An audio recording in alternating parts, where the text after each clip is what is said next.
श्री राम समर्थ। दिसंबर 29।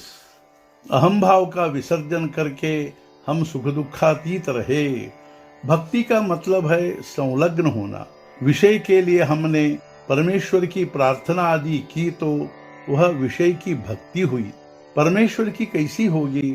अहम भाव आने पर संकल्प उठते हैं और संकल्पात्मक विषय ही मन में आते हैं। मैं का भाव रखकर परमेश्वर की चाहे जितनी सेवा करे वह घटिया ही होगी। गृहस्थी का त्याग करके बैरागी बनकर मठ स्थापित किया, लेकिन फिर मठ के बंधन में पड़ गए। भगवान को जेवर अलंकार पहनाए तो क्यों? इसलिए कि हमें उसका रूप अच्छा लगे। उत्तम कृत्य में भी अहम भाव कैसा छिपा बैठा रहता है देखो। सारांश, हमें अपने मैं का विसर्जन करना चाहिए। साधु कर्तृत्व परमेश्वर को सौंप देते हैं। वास्तव में हम कर्ता है ही कहाँ? अपने को कर्ता माने तो हमारी इच्छा के अनुसार बातें कहाँ होती है।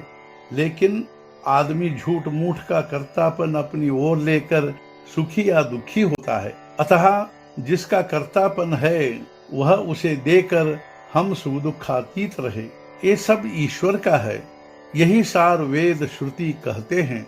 संत भी यही कहते हैं कि ये सब राम का है, वही सब का करता है। दोनों का कहना समान ही है।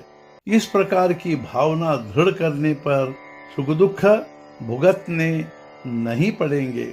मैं करता नहीं हूँ, राम ही करता है कि भावना बढ़ाना ही उपासना है। मैं कुछ नहीं हूँ, कोई मामूली गुड़िया हूँ, ऐसा माने। ऐसा कहे कि भगवान ही केवल मेरा है। संत के पास रहने से आसक्ति चाहे पूरी न छूटे फिर भी अनजाने कम होती रहती है। अतः हम सदा सत्समागम में रहे। सहवास और संगति का हमारे मन पर बहुत असर होता है। हम हाथ में छड़ी ले तो यूं ही किसी को मारने की इच्छा होगी, यह हुई छड़ी की संगति। लेकिन हम हाथ में माला ले तो उससे जप ही करेंगे। माला से हम किसी को मारेंगे नहीं। हमारी पोशाक, व्यवहार, बोलने में सभी जगह संगति हम पर असर करती है।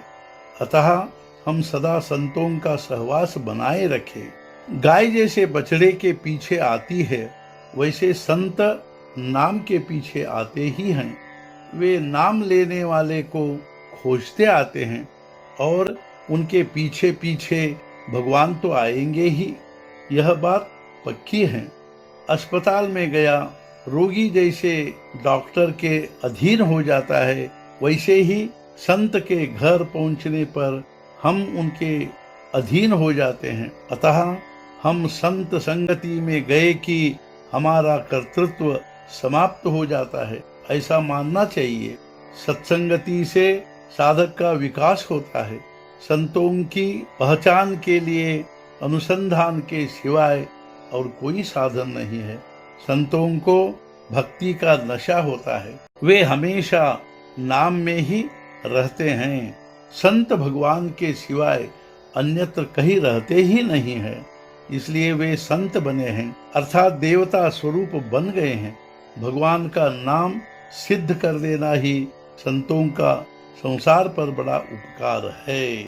आज का मुख्य विचार, सब कुछ राम का है ऐसा मानने का मतलब है राम को सर्वस्व अर्पण करना। सद्गुरुनाथ महाराज की जय। जय जय रघुवीर समर्थ।